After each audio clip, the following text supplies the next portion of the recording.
God has made a way where there was no way many, many times in the 60-year history of Eastside. And here's what I believe. I believe God's not done with us yet. We believe that as followers of Jesus, we are unfinished people. God is not finished working in you. God is not finished working in me. So why wouldn't we believe that he's going to be faithful? Look at what God has done.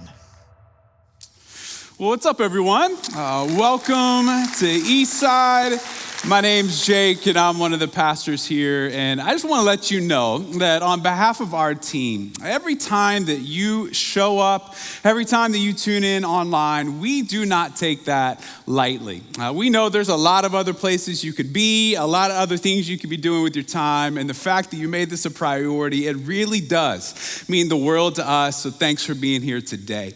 Now, if you are new, you need to know that Eastside exists across multiple locations, multiple state lines, even multiple time zones. And so I could really use your help in welcoming all of our Eastside campuses. That's Bellflower and Redlands, Park Rapids, Vegas, online, Anaheim. Man, so glad to be together today as we're on this unfinished journey.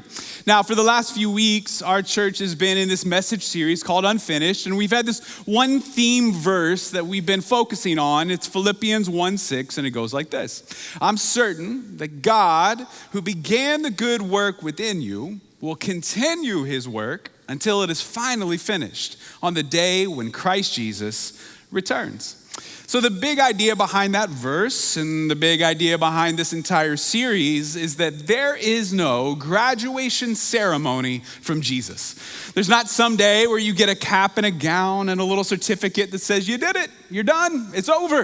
In fact, all of us are unfinished until the day we die or the day Jesus returns, whichever comes first. And so I'm unfinished and you are unfinished. And what's really clear is that God is not done with this church yet. And so in this season, we're doing two things.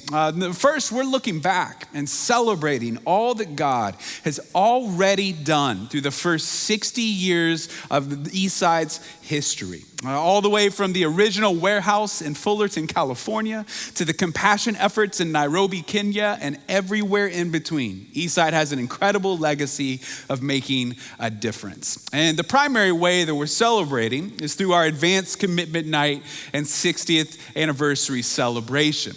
Now, Park Rapids, you had yours on Friday night, and I hear it was amazing. For all of our SoCal campuses, we get to gather together in Anaheim to celebrate this Friday night. And next week, Las Vegas, we're coming for you to celebrate in a really big way. Now, I have seen the plans, but I've been sworn to secrecy. So I can't tell you all the plans, but what I promise you is that you want to clear your calendar. You want to make sure this is a priority. It's going to be an incredible celebration together. But not only are we looking back on what God has already done, but we're also looking forward to seeing what God is about to do in the next 60 years. In fact, we're even zooming in on the next 2 years of ministry at Eastside and asking, what will that require? And that's why we're in a 2-year, $54 million generosity initiative. And those dollars are going to improve existing Eastside campuses, to start new campuses in communities that God opens up, to continue unleashing compassion in our local and global communities, and to reduce debt. An incredible impact in just 2 years.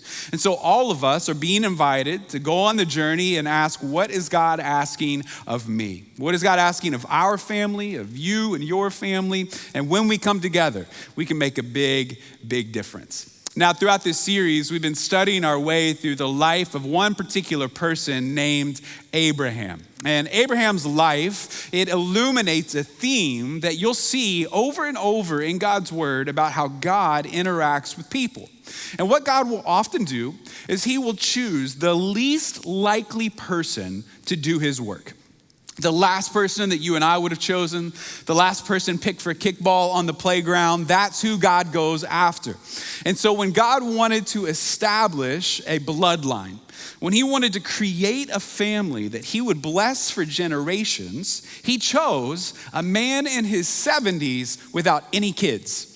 That's like the last person you and I would have chosen. But God chose Abraham so that God would get the glory.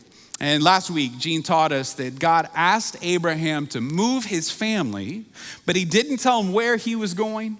He didn't tell him when he would get there. And it required Abraham to step out in faith into a lot of uncertainty and to a lack of clarity. But that's exactly where God wanted him, was trusting in his promises. And so if you missed either of those weeks, I encourage you to go back on the Eastside app or the website to catch up. But today, we're going to look at another episode in the life of Abraham. And it's going to seem at first glance maybe kind of normal and even ignorable. Like sometimes, if you're ever reading the Bible on your own, which is something I really hope you will do, you'll come across these passages that have these details and maybe cities you've never heard of and names you can't pronounce, and you'll read it and you'll be like, what does this have to do with me? Like, how in the world am I supposed to apply this to my life? But if we will just slow down a little bit and dig just below the surface, what we're gonna find today is that in a very normal moment in Abraham's life, there are some very real spiritual implications. And when we look at what Abraham decided, it may cause us to reorder some of our priorities in our life. Today, we're gonna watch Abraham move his family. And that brings us to what I believe is something that all of us share in common. At some point, you've experienced this, and it is the universal fact that moving is the worst. All right, can we all agree on that? No one enjoys moving. You have to pack all of your stuff. You gotta wrap all of your stuff. You gotta label all of the boxes. It doesn't matter how close you're staying. It doesn't matter how many friends you suckered into helping you. Moving is the worst. And just so you know that you have something in common with the person sitting next to you at all of our campuses, will you look at the person sitting there and just say, moving's the worst, all right? Just go ahead and do it. Moving's the worst. Universal. No one enjoys this stuff. No one. In December of 2017, our family moved from the Midwest out to California. And even though we were a growing family of 5 at the time, we were downsizing our living space by 1,000 square feet because California is stupid expensive, okay? And so our project was that we needed to load up. And so in order to do that, we rented a pod. You ever seen one of these pods, okay? It's like a small storage unit that they drop off for you. You fill it up, and then they take it to your final destination. And so one morning, the pod showed up, and I walked over to the blue door, and I rolled it up, and I looked inside the pod.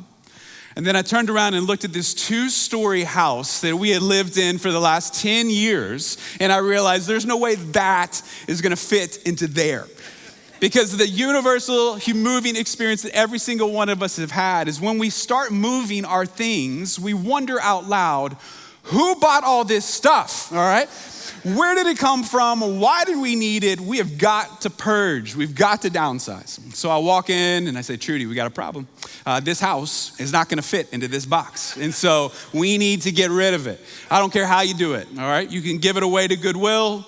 You can sell it on Facebook Marketplace. You can burn it. I don't care, all right? We're just not taking it all with us. And she loved me and trusted me, and so she began that process. And it was my job to get all the big stuff into the pod. And so I start with the mattresses, and I put in the beds and the dressers and the chairs and the boxes. It's like an organizational game of Tetris just to get it all in there just right. And I step back from my work of art, and I look into the pod, and I realize we don't have enough stuff, okay? It's too loose. All the things are gonna fall over and they're gonna break. But if you are married and you're a husband, you know that I did not tell Trudy that, okay? There was no way I was going back in that house and telling her that all of her work was for naught. And so I grabbed a few ratchet straps and I tightened it down. I closed the door and said, may the odds be ever in your favor, all right? I will see you on the other side. Moving is the worst. What we're gonna see today is Abraham moving his big family. And it's not just Abraham's family, but it's also his nephew, Lot. And these 2 men are leading their families, and they're gonna have a very similar choice in front of them. But what we're gonna watch is them make that choice with two very different lenses, two very different priorities. And the way that they make that choice has massive spiritual implications on their families for generations. So let's check this out. Genesis chapter 13, we're gonna begin in verse 1. Look what happens. It says, so Abram left Egypt and traveled north into the Negev, along with his wife and Lot and all that they owned. Abram was very rich in livestock, silver and gold. Lot, who was traveling with Abram, had also become very wealthy with flocks of sheep and goats, herds of cattle, and many tents. But the land could not support both Abram and Lot with all their flocks and herds living so close together. So disputes broke out between the herdsmen of Abram and Lot. So Abraham is on the move, and he's got his nephew Lot in tow, and both of them had become very wealthy. And with their wealth, they had a lot of stuff. They had sheep and cattle and goats and tents and BMWs and HD TVs and extensive wardrobes. They just had all the things. And they got to their future neighborhood and realized we have so much stuff, we can't share the same place. We're on top of each other. Their employees, their herdsmen started fighting. They got territorial about what belonged to who. And it brings us to a historical truth that most of us underestimate, but it's that abundance does not automatically create peace. One more time, abundance, wealth, more things, doesn't automatically create peace. In fact, in this scenario, it was literally Lot and Abraham's abundance that was causing the problem, not solving the problem. But one of the great myths of our culture is that the solution to every problem that we have is just a little bit more. My problem is that I don't have enough, and if I just had a little bit more, then things would be better. I need more time and more friends, more followers, more shoes, more cars, more time off, more money, more children, more dates, more devices, more clothes, more bags, more influence, more power, more authority, more praise. If I just had a little bit more, then everything would be good.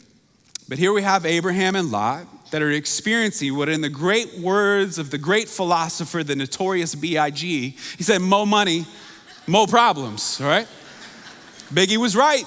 Abraham and Lot were literally fighting because they had so much stuff. And so they had a problem on their hands. They're like, look, we can't share the same neighborhood. We got to solve this. And both men looked at the same problem from two very different perspectives. And the choices that they make had ripple effects into their families for generations. So let's watch how they solve the problem. Verse 8 says, finally, Abram said to Lot, let's not allow this conflict to come between us or our herdsmen. After all, we are close relatives. The whole countryside is open to you. Take your choice of any section of the land you want, and we'll separate. If you want the land to the left, then I'll take the land on the right. If you prefer the land on the right, then I'll go to the left. Lot took a long look at the fertile plains of the Jordan Valley in the direction of Zoar. The whole area was well watered everywhere, like the garden of the Lord or the beautiful land of Egypt. And Lot chose for himself the whole Jordan Valley to the east of them. He went there with his flocks and servants and parted company with his uncle Abram.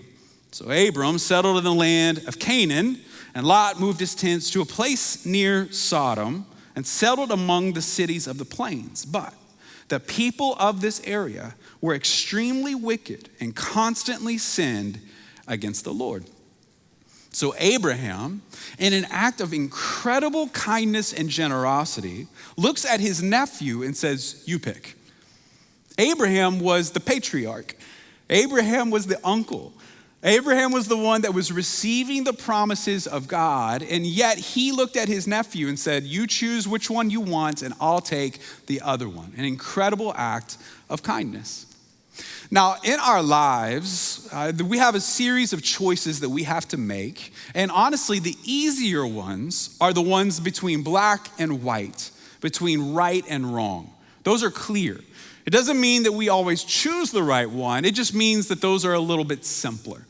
So for instance, do I choose to gossip about my coworker, or do I choose to honor their integrity as someone made in the image of God? That's the difference between right and wrong. Do I choose to live within my means and only spend what I make? Or do I just buy whatever I want and rack up a bunch of credit card debt? That's the difference between right and wrong. Do I choose to post a picture of my pumpkin spice latte, or do I choose to have a personality? All right, I don't know. It's between right and wrong, black and white. It's easy for me. You didn't like that joke, but your boyfriend did. All right, I just want you to know that. Those are the easy ones. Black and white, that's the simple stuff. That's the simple stuff.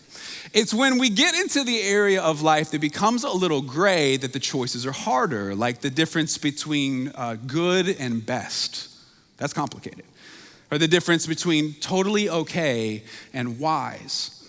Those are the ones that are difficult to navigate. Lot stood in front of this entire valley and had his pick.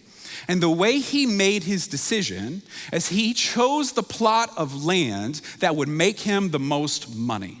It's really how he decided. He said, this land is fertile, it's got grass, it's got water, my herds will thrive, it will make me more money, and therefore, that's my choice. And what Lot's decision-making shows us is that our priorities make our decisions. Our priorities, what we value, those are the things that make our decisions. So often in our lives, we like to think about the destination of our one life here on earth as a series of individual decisions that we make in a vacuum that are completely unrelated to one another. But in reality, we have priorities that help us make our decisions. Now, for some of us, we've intentionally chosen those priorities. We've articulated them. We live by them. For others of us, they've just developed over time. We kind of stumbled into these priorities. But all of us have overarching priorities that make our decisions, and priorities are decided in advance. Okay? You don't make a priority in the moment. You choose it in advance. So for instance, if you are trying to prioritize healthy financial spending decisions, the time to choose that is not in the checkout line holding the new iPhone, okay? That's too late.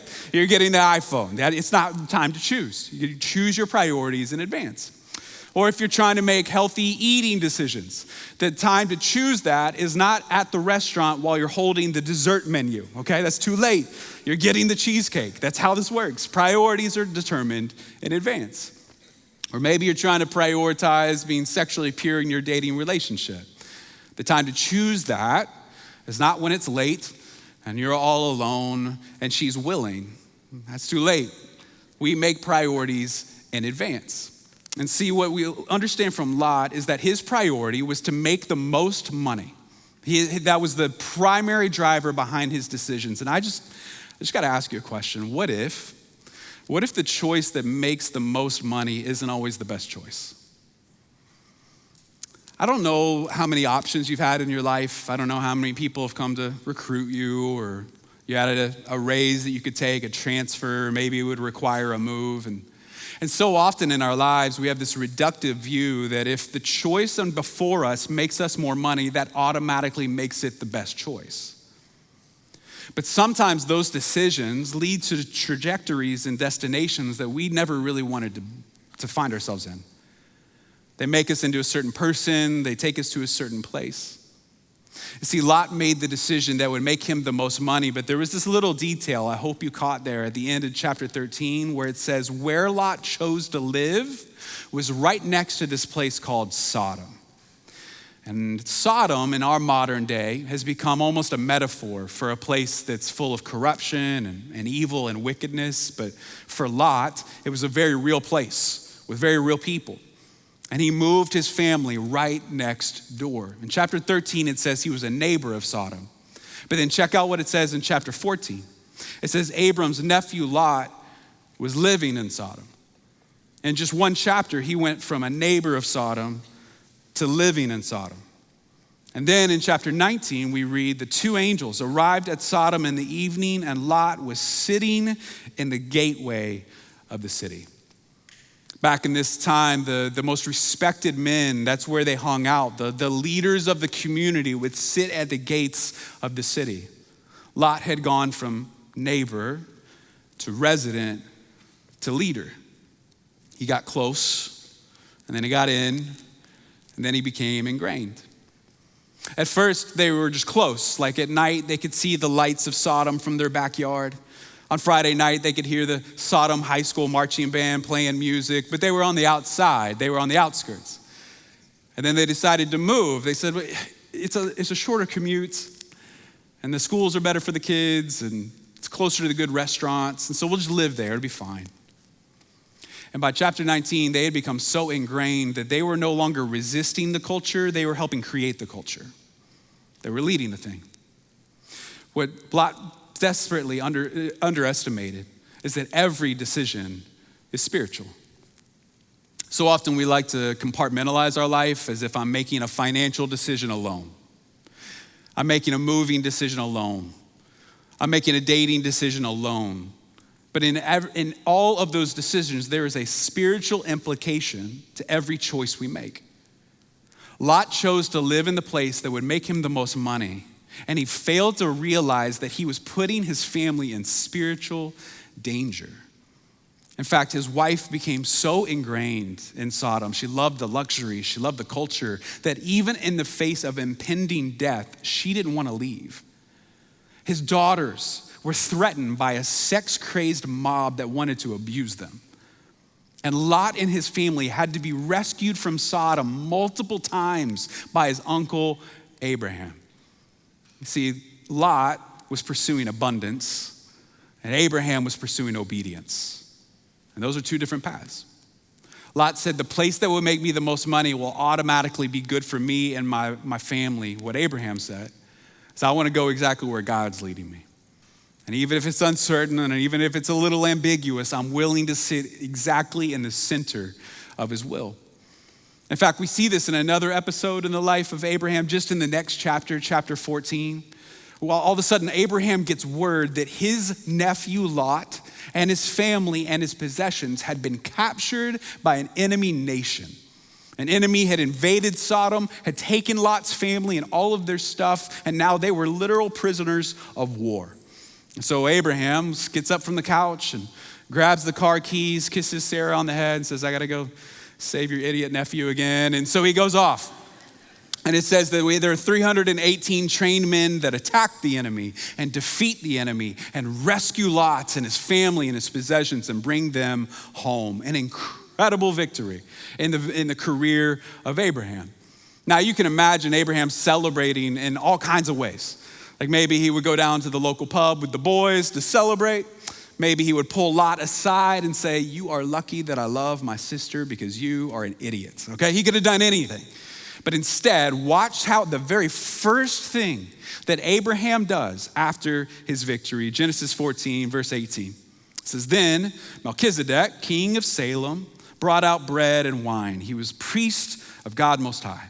And he blessed Abram, saying, blessed be Abram by God Most High, creator of heaven and earth. And check this out. Praise be to God Most High, who delivered your enemies into your hand. Then Abram gave him a tenth of everything. So Abraham wins this incredible victory. He saves his nephew, rescues them from the enemy. And the very first thing that Abraham does is an act of generosity and worship back to God. Now, why would he choose to do that first? Well, it's in the words of Melchizedek. He said, it was God who delivered your enemies into your hand. Abraham was acknowledging that he was not the one that won that victory. It was God. He was not the one that had earned everything that he had. It was God. God had given him this stuff for a very short period of time, and it was his responsibility to manage it well. And he gave a tenth of everything he had back to God. Now, if you grew up around church, or maybe you've been a part of one before, you've probably heard this referred to as a tithe. It's a word that basically means giving a 10% of everything that you earn back to God as an act of gratitude and worship and appreciation for what God has done for you. Now, some of you hear 10%, and you're thinking, 10%? Like, I was thinking 4, okay? Like, I don't even know how I could possibly get there. And then others of you, you've been given 10% for so long that you don't even notice. It's not even sacrificial anymore. And so instead of getting locked in on a particular number or percentage point, what I would like for us to define the tithe as is first and best. The first thing that Abraham did was give, and he brought the best that he could give to God. Now, even if you didn't grow up around church, there's a pretty good chance that you've maybe heard the story of these two brothers, Cain and Abel.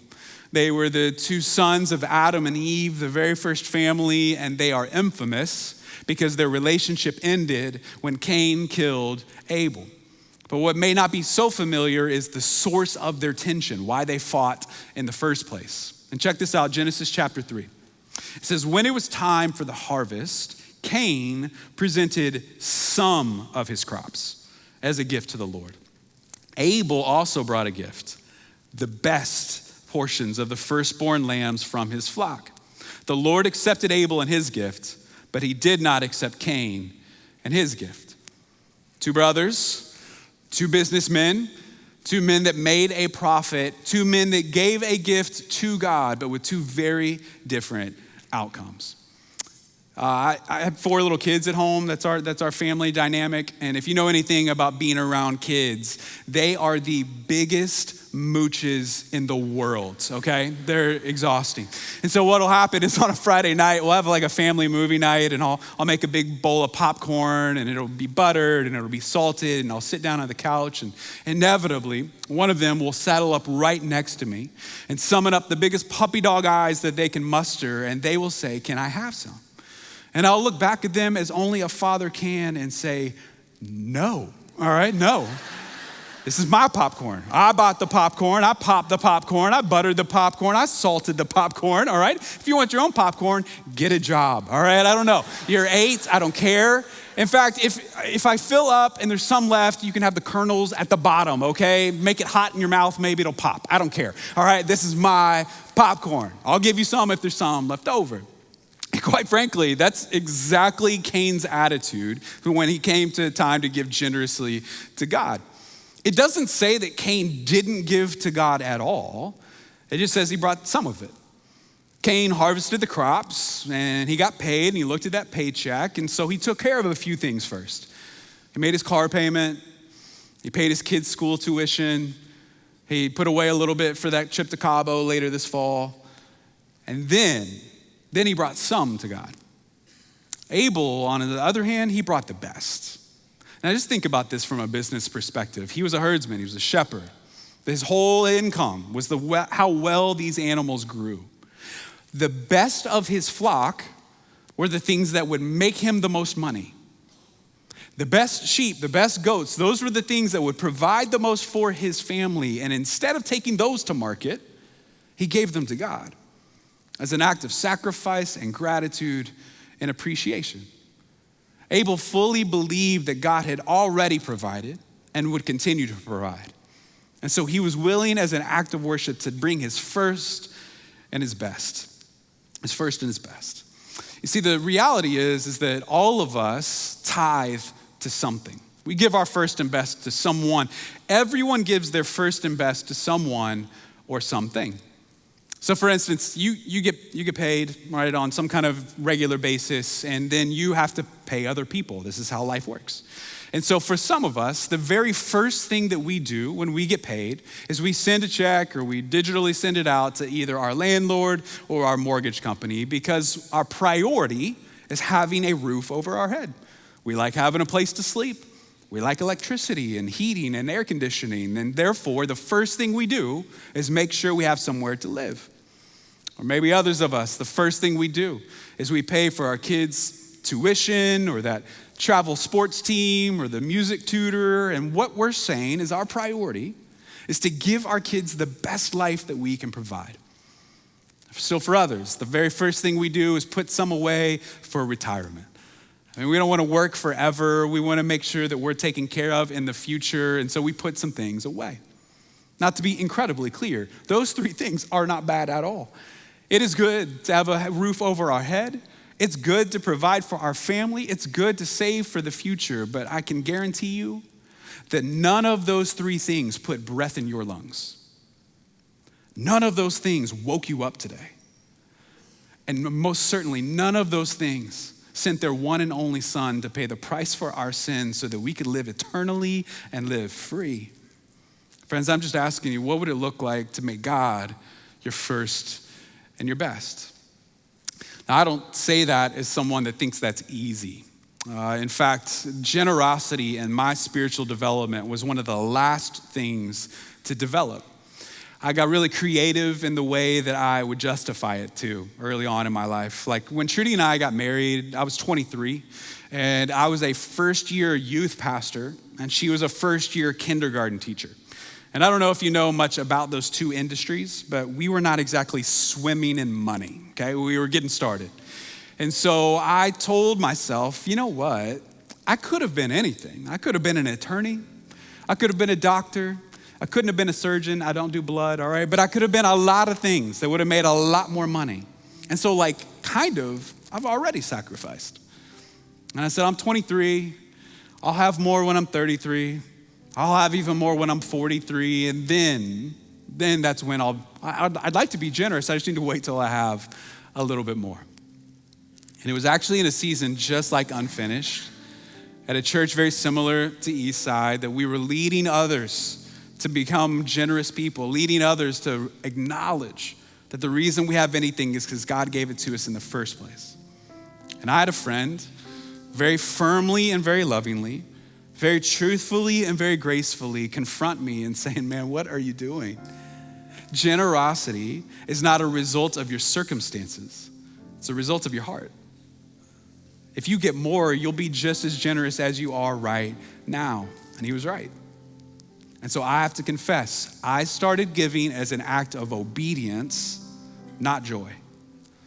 I did what I knew God had asked me to do. I did what I believed was the right thing to do. I was convicted to do it, but it was out of obedience first. But then my heart caught up to it.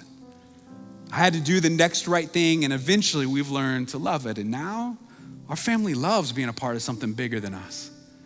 We love being able to be generous and make someone's day. It is truly a life-giving experience. So right now, I'd love for you to just listen to the story of my friend Dee. Dee loves this church. Dee loves Jesus, and she wants to see more and more people experience the same. Will you go ahead and check out her story? In 2015, my cousins invited me to Eastside, and when I walked through the doors, I saw the core values about unleashing compassion, and I felt instantly at home. Since I've been on this journey, my faith has grown a lot. I just have a love for just learning everything I can about God, just growing in my faith, learning more about prayer, just making it my business to try to love people and help them see what I see and what I feel. Every day I wake up and it's like, okay, please let me participate in your God moments, use me and let me be a vehicle to somebody else finding, your love and your peace. And that's what I look forward to every day. So it's really been a journey that sometimes is hard for me to explain to other people, but I want to show them. I'm excited for this Unfinished initiative because I want to Eastside in every community, in every state. I want to be able to invite somebody to Eastside and wherever they live not being an issue. I was searching for something, I didn't know what it was, and it wasn't until I came to this church and I connected with people. Just walking in the door, people I didn't even know were greeting me and making me feel loved and making me feel welcomed. And what is there to lose? I mean, it's one visit that could possibly change your life like it did for me. So I think it's worth it.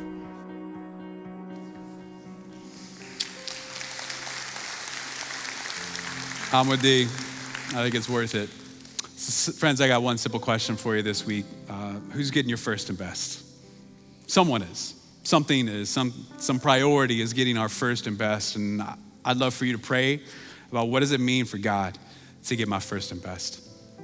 Over the last few weeks, hopefully you've received one of these. It's a commitment card. We've asked you to keep it in front of you. Keep it somewhere that you'll see it, somewhere that you can pray over it. And ultimately, when it comes time to commit, when it comes time to say, God, I'm giving you my first and best, that's what we're writing down. God, I trust you that you've given me what I have already and that you'll continue providing. Friends, can I pray for you? Father, it's sometimes hard. It's sometimes hard to trust you with the stuff because that's the thing that provides and that's the thing that makes a way for us in our lives, or so we think. And I'm praying that you will just release that white knuckle grip that we have on our things and trust you, to acknowledge where it all came from in the first place, and to live in the freedom and the true joy of living life your way. God, we believe it's better. We're trusting in your promises. Give us the courage to take the next step. It's in your son's name I pray. Amen.